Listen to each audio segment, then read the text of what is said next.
Assalamualaikum warahmatullahi wabarakatuh. Salam sejahtera bagi kita semua. Salam, Om Swastiastu, Namo Buddhaya, salam kebajikan.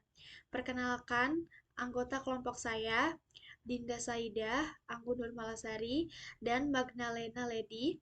Dalam kesempatan presentasi ini, kita akan membahas tugas besar 2 akuntansi, yaitu piutang perusahaan dagang. Sebelumnya, terima kasih kepada Ibu Rona selaku dosen pengampu dengan perannya terciptalah tugas besar 2 ini. Mari kita masuk ke bab 1 pendahuluan. Latar belakang. Akuntansi adalah proses pencatatan, pengidentifikasian, pengukuran dan pelaporan transaksi ekonomi dari suatu organisasi atau perusahaan yang dijadikan sebagai informasi dalam rangka pengambilan keputusan ekonomi oleh pihak yang memerlukan informasi tersebut. Akuntansi bertujuan untuk menyediakan suatu laporan keuangan yang akurat agar dapat dimanfaatkan oleh para manajer, pengambil kebijakan, dan pihak berkepentingan lainnya seperti pemegang saham, kreditur, atau pemilik. Piutang usaha satu perusahaan pada umumnya merupakan salah satu aktiva yang besar dari aktiva lancar serta bagian terbesar dari total aktiva. Pemberian piutang mengandung resiko bagi perusahaan berupa kerugian apabila debitur tidak membayar kewajibannya. 2. Pengakunan piutang dagang perusahaan. Piutang menurut Al-Haryono Jusuf 2005.252 merupakan hak untuk menagih sejumlah uang dari si penjual kepada si pembeli yang timbul karena adanya suatu transaksi. Pada umumnya, piutang diklasifikasi menjadi piutang dagang atau piutang usaha, piutang wesel, dan piutang lain-lain. Berikut penjelasannya. 1. Piutang dagang atau piutang usaha. Piutang dagang terjadi karena adanya transaksi penjual secara kredit kepada pihak lain atau perusahaan lain. 2. Piutang wesel. Piutang wesel adalah klaim yang dibuktikan dengan instrumen kredit secara formal. Instrumen kredit ini mensyaratkan debitur untuk membayar di masa yang akan datang pada tanggal yang sudah ditentukan. 3. Piutang lain-lain. Piutang lain-lain meliputi piutang non-usaha seperti pinjaman kepada penjabat perusahaan, pinjaman kepada karyawan, maupun pinjaman kepada pihak lain yang tidak berkaitan dengan usaha. 3. Pengakunan piutang dagang perusahaan.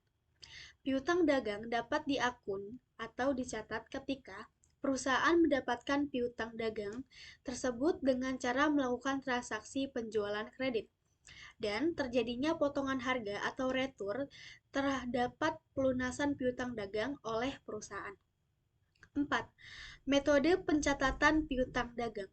Piutang dagang dapat diakui atau dicatat ketika debit piutang dagang ketika mengirimkan faktur kepada pelanggan.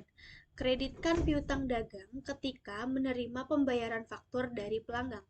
Contoh kasus, 2 Mei membeli barang dari senilai 5 juta dari Pajar Datalink dengan syarat 2-10N-30. 4 Mei mengembalikan barang senilai 1 juta yang dibeli tanggal 2 Mei. 12 Mei membayar faktur awal tanggal 2 Mei dikurangi retur dan diskon. Masuk kepada tabel, tanggal 2 Mei persediaan ada di debit dan utang usaha ada di kredit. Persediaan, oke, kita mencari utang usaha karena di soal detaling dengan syarat 2-10 berarti 5 juta dikurangi 5 juta dikali 2%. Hasilnya 4.900.000 debit dan 4.900.000 di kredit. Oke, masuk ke tanggal 4 Mei mengembalikan barang senilai 1 juta yang dibeli tanggal 2 Mei. Masuk kepada tabel, tanggal 4 Mei utang usaha Pajar Datalink ada di debit dan persediaan ada di kredit. Kita cari persediaannya. Mengembalikan barang yang dibeli 1 juta dikurangi 1 juta dikali 2% berarti utang usaha harga 900 80.000 ada di debit, dan persediaan 980.000 ada di kredit. Masuk ke tanggal 12 Mei, membayar faktur awal tanggal 2 Mei dikurangi return dan diskon. Utang usaha masuk ke debit dan kas masuk ke kredit. Penilaian piutang dagang dan mencatat pengisian piutang tak tertagih. Pengertian piutang tak tertagih. Piutang tak tertagih adalah hutang pihak lain kepada Anda atau perusahaan atas transaksi suatu bisnis, tetapi piutang tersebut tidak bisa dikembalikan kreditur meskipun telah diupayakan tindakan penagihan. Seharusnya hasil penjualan produk membawa perusahaan kepada keuntungan, namun adanya piutang membuat kondisi berbanding terbalik. Perusahaan justru mendapatkan piutang tidak tertagih sebagai akibat pembeli tidak membayar pinjaman. Bad debts tersebut akhirnya menjadi beban yang mengurangi profit bersih. Metode penghapusan piutang tak tertagih. 1. Piutang telah memiliki usia tertentu. Setiap perusahaan memiliki kebijakan dan aturan terkait jangka waktu piutang. Jika debitur belum membayar hutang hingga waktu jatuh tempo ditetapkan perusahaan, maka perusahaan akan memberikan rentang waktu agar kreditur bisa membayar sampai lunas. Kedua, yaitu penagihan telah dilakukan melewati batas. Kredit berikutnya, piutang tak tertagih adalah ketika perusahaan telah berupaya menagih dan mengingatkan berulang kali, tetapi tidak ada itikat baik debitur untuk membayar. Yang ketiga, kreditur mengalami kebangkrutan. Debitur mengalami kebangkrutan merupakan kriteria piutang tidak tertagih selanjutnya. Biasanya, terdapat barang jaminan dalam kredit yang dilakukan konsumen ketika kreditur bermasalah dan macet membayar hutang. Pihak piutang akan mengambil hak milik barang jaminan atau lainnya untuk dijual agar uang pinjaman kembali. Yang terakhir yaitu debitur dipastikan gagal bayar karena kejadian tertentu. Kriteria terakhir dari piutang tak tertagih adalah saat debitur mengalami kejadian tertentu yang menghanguskan seluruh harta kekayaannya, misalnya terjadinya bencana alam, kebakaran, dan sebagainya. Metode penghapusan piutang tak tertagih. Metode direct write-off. Sebagai gantinya, perusahaan akan memasukkan bad debits tersebut dalam akun beban sehingga menambah liabilitas yang diambil perusahaan dengan menghapus akun piutang sekaligus dari jurnal. Sebagai gantinya, perusahaan akan memasukkan bad debits tersebut dalam akun beban sehingga menambah liabilitas. Yang kedua yaitu metode allowance. Metode lainnya yaitu metode allowance atau metode penyisihan piutang tidak tertagih dengan tanpa memasukkannya secara aktual ke jurnal. Metode ini dianggap jauh lebih baik bagi perusahaan, terutama di mata stakeholder-nya bertahap. Perusahaan yang menggunakan metode allowance untuk menghapus bad debits tidak akan menampakkan kerugian dalam laporan keuangan. Sebaliknya, bad debits tersebut dikurangkan ke laba perusahaan secara bertahap.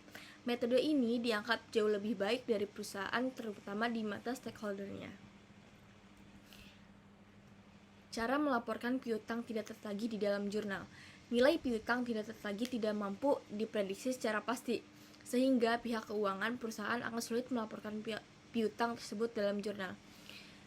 A. Berdasarkan presentasi penjualan.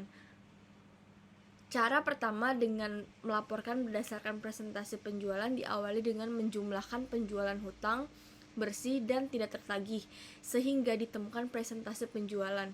Kemudian pihak manajemen menetapkan biaya kredit macet melalui proses skali antara penjualan hutang bersih dan total keseluruhan hasil jual kredit.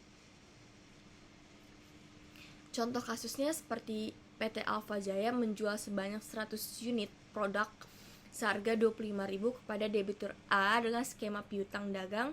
Akan tetapi setelah jatuh tempo, debitur A mengalami kredit macet.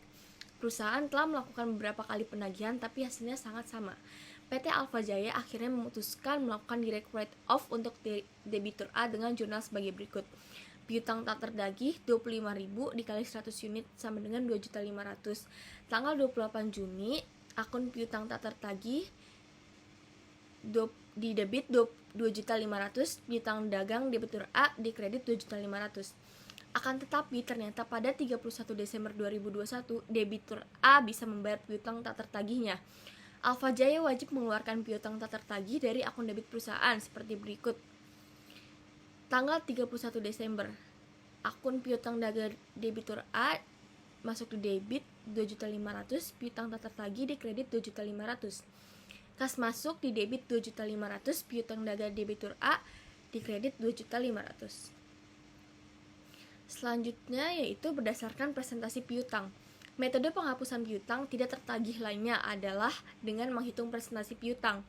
Presentasi piutang yang dimaksud di sini adalah estimasi piutang tak tertagih berdasarkan pengalaman masa lalu, sehingga bisa berbeda-beda tiap perusahaan. Contoh kasus PT Alfa Jaya punya daftar umur piutang dengan estimasi piutang tak tertagih sebagai berikut.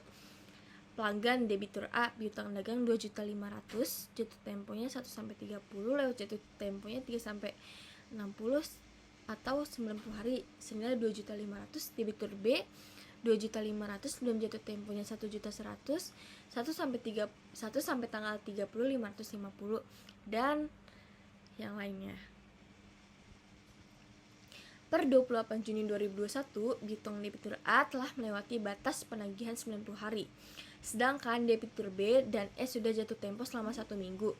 Agar kondisi keuangan tetap aman, maka estimasi penulisan akun piutang tak tertagih pada jurnal 28 Juni adalah piutang tak tertagih belum jatuh tempo ditambah lewat jatuh tempo, yaitu 200.500 ditambah 105 ditambah 1.250 sama dengan 1.562.500. Tanggalnya 28 Juni 2021, akun piutang tak tertagih masuk di debit 1.562.500. Pengurangan akun melakukan untuk pencatatan piutang tak tertagih masuk di kredit 1.562.500. Bab 4. Pengakuan, penilaian, dan pelunasan piutang wesel. 4.1 Pengertian piutang wesel. Piutang wesel adalah surat perjanjian untuk transaksi perdagangan yang isinya memuat pembayaran transaksi yang harus dibayar pada tanggal yang telah disepakati. Sederhananya, wesel ini adalah janji untuk membayar uang kepada pihak lain pada atau sebelum tanggal yang ditentukan. Mereka memberikan hak kepada pemegang atau pembawa untuk penerimaan dana yang ditentukan dalam perjanjian yang sah. Piutang wesel dapat diperlakukan sebagai aset lancar atau tidak lancar dengan ketentuan. Jika piutang dibayar dalam waktu 1 tahun, maka diperlakukan sebagai aset lancar di neraca. Jika jatuh tempo pembayaran lebih dari 1 tahun kemudian, maka diperlakukan sebagai aset tidak lancar di neraca. Sebuah bisnis kemungkinan pelanggan untuk mengubah piutang usaha mereka menjadi wesel tagih. Debiturnya biasanya diuntungkan dengan memiliki lebih banyak waktu untuk membayar. Piutang wesel dapat digunakan sebagai bukti jika penerimaan pembayaran perlu melakukan tindakan hukum. Oleh karenanya wesel ini memiliki beberapa komponen yang harus dipenuhi, yaitu penerimaan pembayaran, yaitu pihak pemberikan hutang. Penerima pembayaran ini memegang dokumentasi wesel tagih. Pembuat, yaitu pihak yang diminta untuk membayar kembali wesel tersebut, juga dikenal sebagai peminjam atau debitur. Pencapaian, prinsipal. Dalam kasus sederhana, prinsipal adalah jumlah uang tunai yang diberikan oleh penerima pembayaran kepada pembuatnya yang harus kembali jumlah tersebut pada akhirnya jika jangka waktu baik dengan mencicil atau sekaligus. Time frame, yaitu lama waktu yang dimiliki pembuat untuk membayar kembali wesel tersebut. Jatuh tempo wesel atau tanggal yang dinyatakan terjadi pada akhir jangka waktu durasinya wesel tagih. Bunga, yaitu biaya yang dibayarkan pembuat penerima pembayaran di samping hutang pokok. Ini adalah biaya peminjam uang. Suku bunga yang dinyatakan dalam wesel yang dinyatakan dalam basis tahunan. Tingkat bunga diterapkan pada pokok pinjaman untuk menentukan jumlah bunga yang harus dibayar oleh pembuatnya. Akuntansi untuk mencatat piutang wesel dibagi 3, yaitu pengakuan piutang wesel, penilaian piutang wesel, pelimpahan, pengalihan, pengkondisian piutang wesel. Nah, ini adalah contoh-contoh rekening piutang wesel, penjualan debit dan pemberian pinjaman menjadi piutang wesel. 4. Pengakuan piutang wesel. Rekening piutang debit sesuai dengan nominal tanpa memperhatikan apakah piutang wesel tersebut berbunga atau tidak. Misalnya, PT Effendi pada tanggal 1 Mei 2005 menjual barang dagangan harga sebesar 50 juta kepada PT Balkis yang membuat jadi akan membayar pada tanggal 31 Mei 2005. Ini dia contoh-contohnya, dan sekian, terima kasih. Sekian presentasi saya dan tim saya hari ini. Jika ada kurangnya saya mohon maaf. Yang sebesar-besarnya semoga apa yang saya sampaikan berguna untuk diri saya sendiri dan banyak orang pada khususnya. Burung dara, burung cendrawasih bisa dicari dulu di Papua. Cukup sekian, terima kasih, semoga bermanfaat untuk kita semua.